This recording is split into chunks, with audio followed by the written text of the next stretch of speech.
Never let a crisis go to waste. Look for an opportunity in the crisis to make the most of it, even if it's to look good in front of your clients. As a problem solver.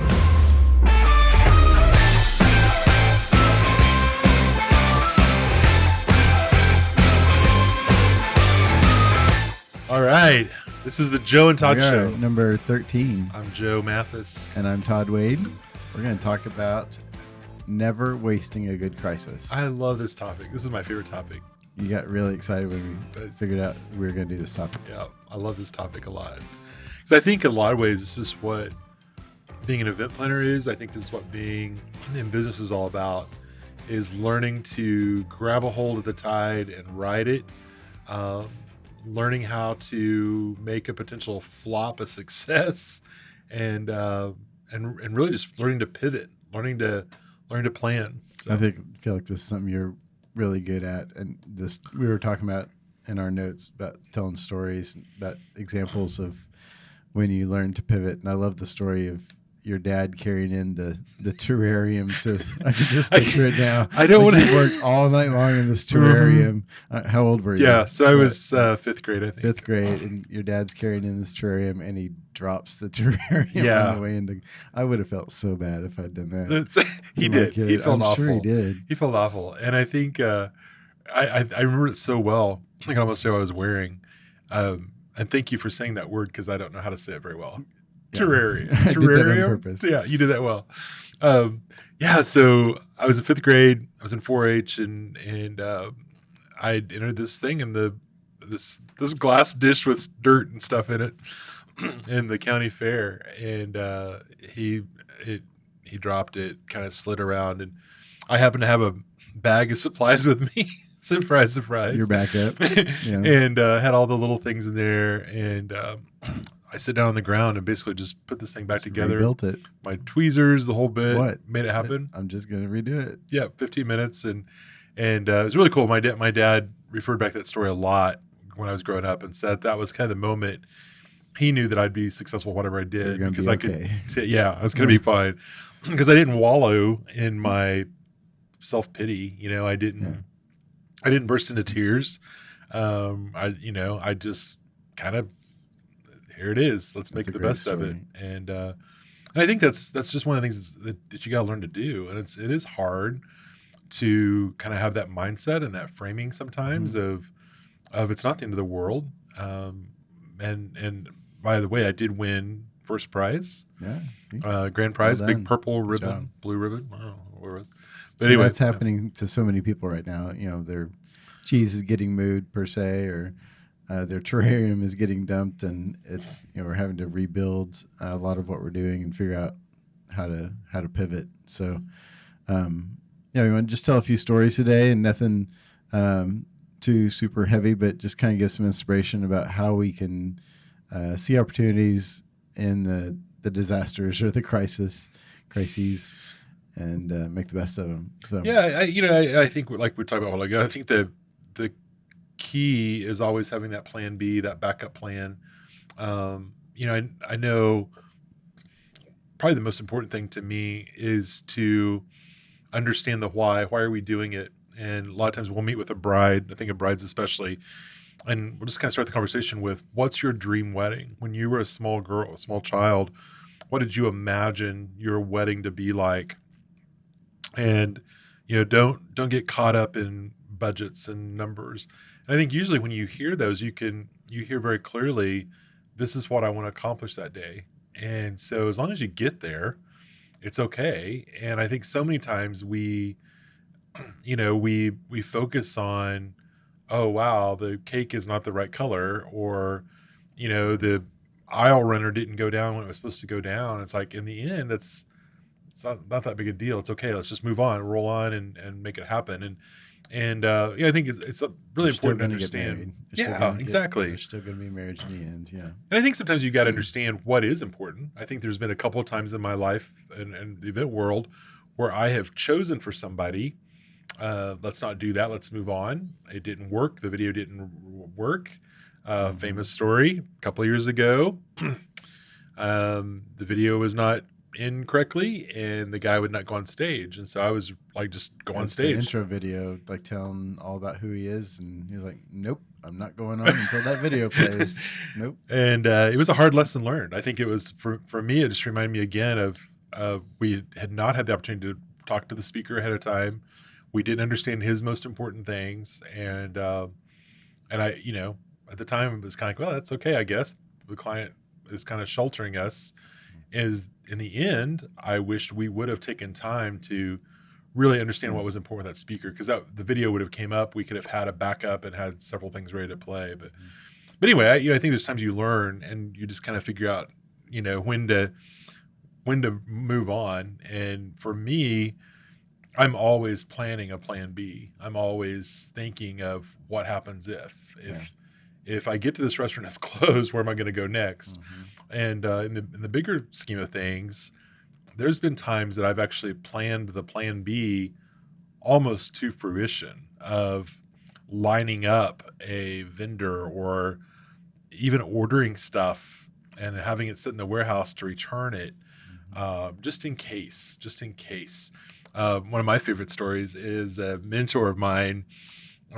She was the kind of the leader of an organization, and we did this big grand opening. And she was one who really taught me that, of kind of plan for the worst. And so this opening was going to be outside in February in Oklahoma. And so it's kind of like, well, it could go anyway.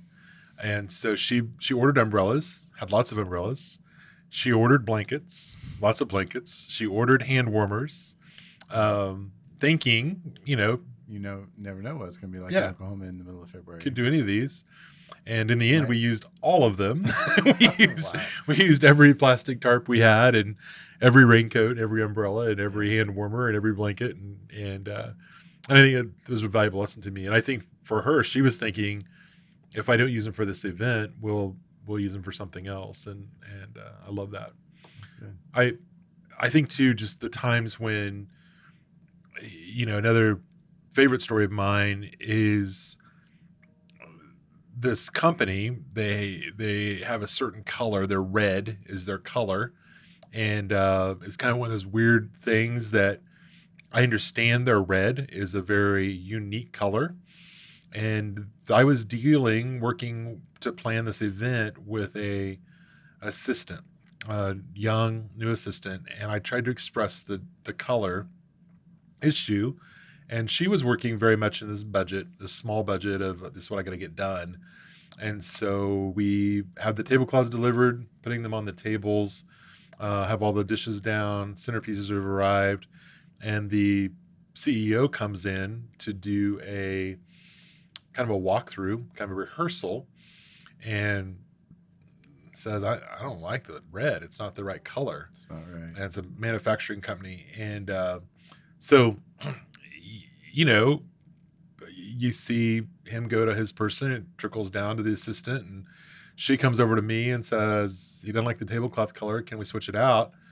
And, when you're thinking about opening doors within 6 hours, and my thinking was like, this is not like 10 tablecloths. It's like 300. Like 300. So like could do black maybe, but that's even a stretch. And even that would be hard. And so, it was one of those things where immediately I just started thinking, what could I do? What if there's no budget? What can make this happen? And so immediately I got on the phone. I found tablecloths in Chicago, figured out a private plane that could get them here, a private jet, what that would cost. Figured out a way to get the tablecloths from the manufacturing company to the private jet. And then figured out, okay, once I got them here at the airport. So what was your response when they said, what can you do? Like, let me think about it. Let me think about it. Because my first thought there's no way. And as I settled into it, it's like, I think that key word there is, let me think about it. It's like, there's probably a way. Just give me a minute to think about it. And I mean, that rather than like, no way. I work really hard. I mean, we've talked about this a lot. We work really hard to never say no. Yeah. Never say no. Find a way. And there's got to be a way. And a lot of times there's $1 attached to it. This was the case with the tablecloths. Yeah. So, in the end, it was like, okay, if we get them here back in this community, then I've got to have people ready to replace the tablecloth with everything on it. So that's probably having a staffing agent bring in another 50, 100 people. Yeah. And make this happen quickly. Yeah. And so I just kind of started adding it up. Like, we're probably getting close to $100,000. Got a private jet in there. Got some friends I've got to call in favors with. Some steak dinners I've got to buy. And so I go back to her within probably 15 minutes. I figured out I could do it. That was a trick, making sure I really can do this. Yeah. And so then I go back and say, yes, we can do it. And I wanted to sound cheap. So I said $95,000. So we can do this and make it happen. And kind of here's what's involved, but we can definitely do it in this next 6 hours. And so you could see through the room, she told her boss, who told her boss, who told her boss, who told her, the flagpole, all the way up to the end guy. And you could see that he stood there and kind of thought about it a couple minutes and ended up saying, I think we'll be fine. Can we adjust the lighting? And I think I gave that as an idea too, is we might be able to adjust the lighting a little bit, make it not quite so obvious. So anyway, it was really cool because later that night he caught me and he said, are you the guy that suggested we spend $100,000 on getting tablecloths here? And I said, yes, sir, I am. And he's like, thank you. That's what we need in our organization, is that kind of thinking. And he said, obviously we wouldn't do that, but I'm so glad that you had that foresight. So yeah. And I think that's the win over and over again, is being willing to figure it out, having resources, having relationships, having the ability to make something happen. So, and then we were talking about another story where we kind of had a disaster.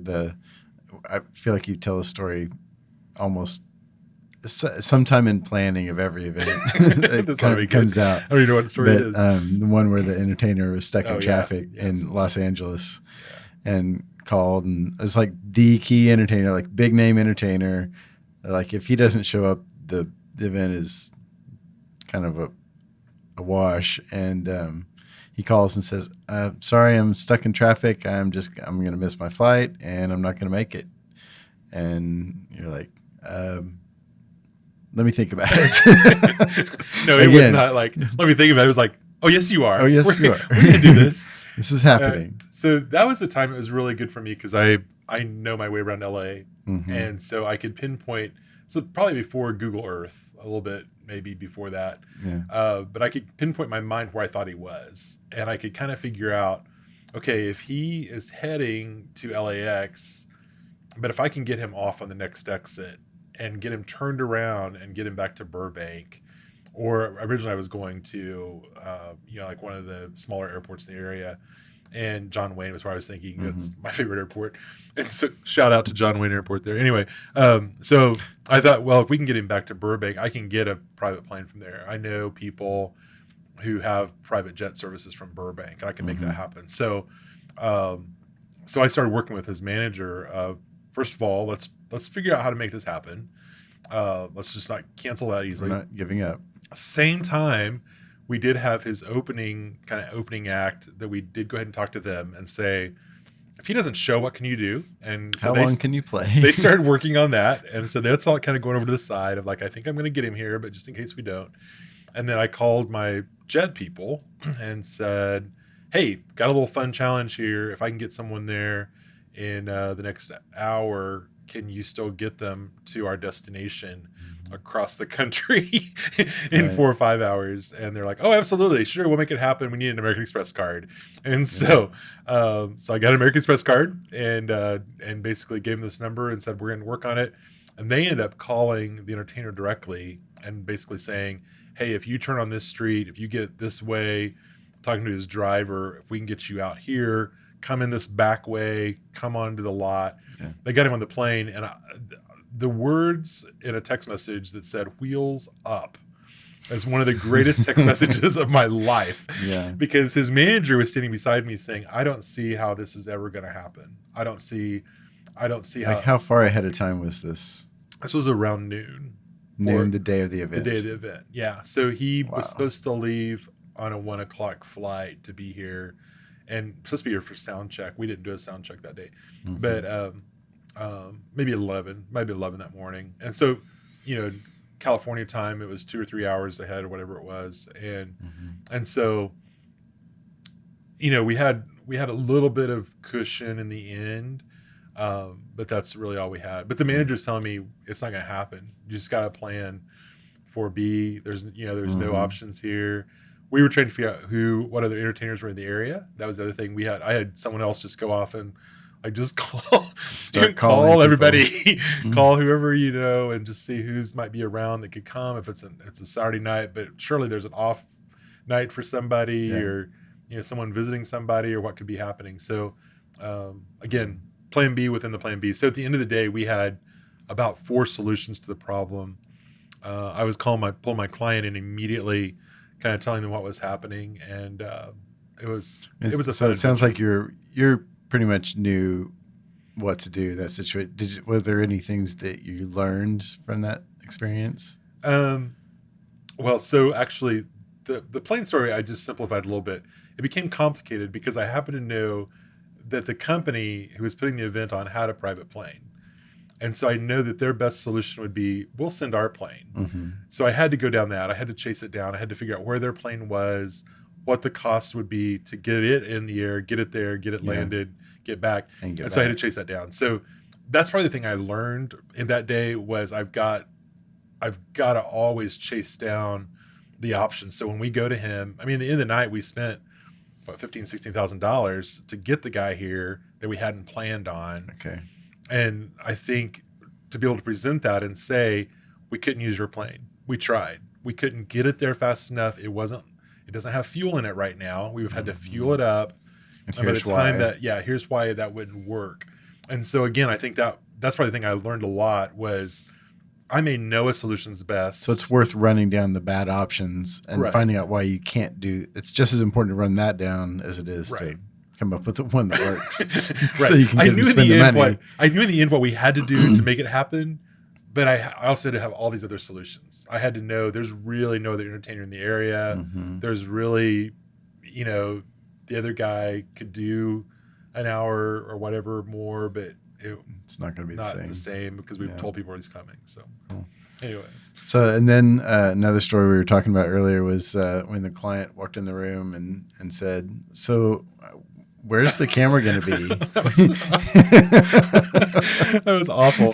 So yeah, it was an organization and brand new CEO. The CEO had been in television broadcasts for years. This should have been a clue. I mean, someone should have read the resume to figure that out. But she was the CEO. I had not met with her personally. I'd met with her maybe once, and been through this planning group of making the whole event happen. It was a fairly small event. It was kind of on that borderline of where you would have an image, like an iMag camera, a medium-sized room. Yeah, right? Yeah. Like you don't really need one, and if you want to save $500, it's like the Tulsa room at Tulsa Ballroom. Right? Yeah. Not the high, so it was kind of crazy. So you don't normally use an iMag. Yeah, it's not necessary. Yeah. So walked in, and immediately she said, "I don't see a camera platform. Where's that plan on being?" And I said, "Oh, I think we're gonna put it in here." And like in my mind, I'm thinking, I don't think we have a camera platform on the plan, but maybe they're gonna bring it in. But I can't remember that we talked about it. I was thinking they said we didn't want it, and in my mind, I didn't really know the answer. It was one of those bad days where I couldn't remember everything, and so I immediately go over to the AV company and said, "Okay, tell me what's going on with the camera platform." She just asked for it. And they're like, "Oh, we didn't want one. Remember we talked about that?" Like, okay, that's what I thought. So I go back to her and said, "Oh, I guess in the planning stages we kind of talked about not doing one because of the room size."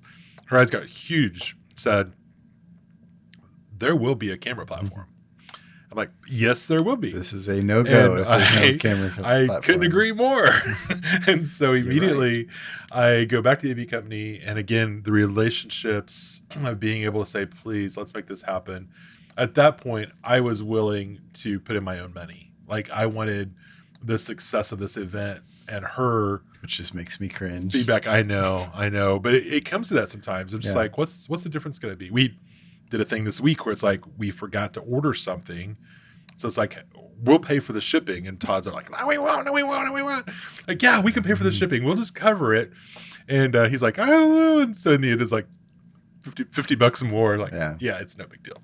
Anyway, but sometimes you have to do that. So they were able to, I mean, just by everything working perfectly, they found the camera, they got it there, they got everything set up, and it was pretty wonderful, except the camera guy sat in a lawn chair. That's a whole other story. But no way. Anyway, I missed that part of the story. Yeah, I just kind of remember that just now. It's like, it was almost perfect. So anyway, yeah. But I think, again, it's just that. So what's your lesson learned from that one? Again, the relationships. Yeah. I think to double check things. We've talked about that multiple times before. Like, you've got to, it's all about knowing people and working those relationships and building them and building trust in each other that, you're going to pay for this. It's not been paid for, but we're going to pay for it and we're going to take care of you. And if we have to pay for it, we'll pay for it. But they trust you and know you that you're going to take care of them. I think that day too is probably the beginning of some of what we do with the production manual, where we are really outlining everything and making sure that those end decision makers have a copy and they can go through and go, oh, wait, I don't see a camera platform here, because that's the first thing she saw because of her background in television. And I think the other thing I learned in that day is really to understand who your end client is and what's their buttons. Because once I thought through the fact she's from television, of course there's going to be a camera in the room. Like, of course, that's all she knows. Well, not all she knows, but I definitely think it was something I learned a lot of that day. It's really important. Okay, and then the story of the flatbed trailer with all the antique furniture. This was early. This was earlier. This is early in your event planning career. 30 years ago, I was in my 20s, and we had this outside event, middle of Missouri, and I had thought through. It's kind of this production thing going on, flatbed trailer. I had thought through, we need a close place to store stuff, bring it out. And if it does rain or something, we can always take it in. This gym is close by. And so we actually placed the whole trailer with this kind of contingency plan in my mind. With a couple of people saying, why did you do that? Because it's kind of a weird place to put the trailer. And sure enough, we are 10 minutes before the rain starts. And in fact, some people said there was tornadoes spotted. I was moving furniture, so I don't know. But we quickly paying attention. Quickly pivoted, had it inside the building. And that happens all the time. I mean, I feel like once a year, if you don't have a good rainstorm, rain something out, you're not doing something right. So, I think about the wedding we had just a couple of years ago, where we had it all supposed to be an outside wedding. Oh yeah. We moved everything in. We moved it inside and outside like 3 times or something. Moved everything in. It cleared up. We moved everything out. It started raining again. Moved everything back in. And finally, we had guests carrying chairs out, which was bad. But we got married. They got married outside. I think that's what they wanted. In the end, they got married. In the end, they got married. That's right. So again, just planning ahead for what that. So having a plan B and a plan C and a plan D. Yeah, we learned a lot of that doing the polo match. Absolutely. And we had multiple backup plans, and it was always trying to figure out what we were going to do if it was rainy, if it was too hot, or if it was too muddy, or. And I think during this whole COVID crisis, I go back to what companies have done and what people have had to figure out. I really have a lot of admiration for people who have maybe even changed their business model, or, I look at event planners who are now, they've had to cancel events, but they've figured out other revenue streams or other ways to keep their clients accomplishing their goals, whether that's a video or whether that's creating a mailed packet or whatever it is. I think that's important. And I think that's not unusual for companies to do. In fact, I heard someone say one time that, it's probably my brother, it sounds like my brother would say, that if a company doesn't change what they're originally doing, they're probably not still alive. Because most companies today really started out doing something else and changed their model, changed their plan to flow with the times, to go with what was needed. And I think the list is huge of what that looks like.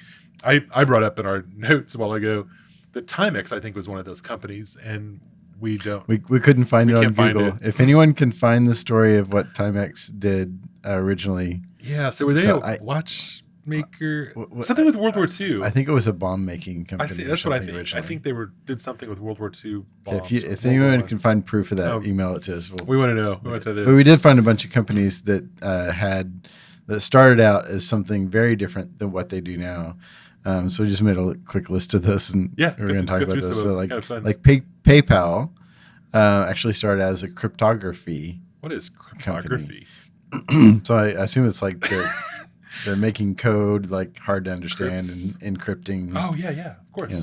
So that they tried for a long time to do like transferring money between like BlackBerry phones on BlackBerry phones, and they failed miserably several times. But eventually, I mean, now they're like the standard for transferring money between people online. So it was very different from what they originally started out as. Google, of course, we all know. I mean, we all think of it as a search engine, but that's not how it makes its money. I mean, you don't make any money off telling people where stuff is. You find money, or you make money from the ads. They're making money from their AdWords program that they have. That generates the lion's share of the money that they're generating right now. That's cool. So it's not about being a search engine. So they're not a great service company? Right. They're not providing this amazing service for free? Yeah. Wow. It's not just free. And then Nintendo started as a playing card company. Oh, wow. That's cool. And then, of course, they figured out there's really not that much demand for playing cards. So now they're an electronic game company. Yeah. Of course, we all know National Geographic magazine is always on my grandma's coffee table when I was growing up. And now it's, it's a television station. It's completely different. Cool. Yeah, they transitioned from paper media to all You can video. still buy National Geographic. You can still subscribe, right? Can you? When's the last time you saw a fresh National Geographic magazine? My mom used to have them back in the 90s with the wrappers on them. That's like 30 years ago. I have some of those. Okay. If anyone can find a fresh National Geographic magazine, if anyone has a subscription to National Geographic magazine, we'll buy you lunch. I think you can subscribe. Surely. It's not all about the TV show. Surely. I don't know. Our encouragement to you today is really to learn how to pivot well and learn how to react, respond, and even trying to think through what's that plan B going to be? What's it going to look like? What do I need to do to best accomplish my goals? And that's really encouragement, even if it's changing your business model as a company, or even if it is, last minute making a decision at an event. Hey, I'm not going to do this after all.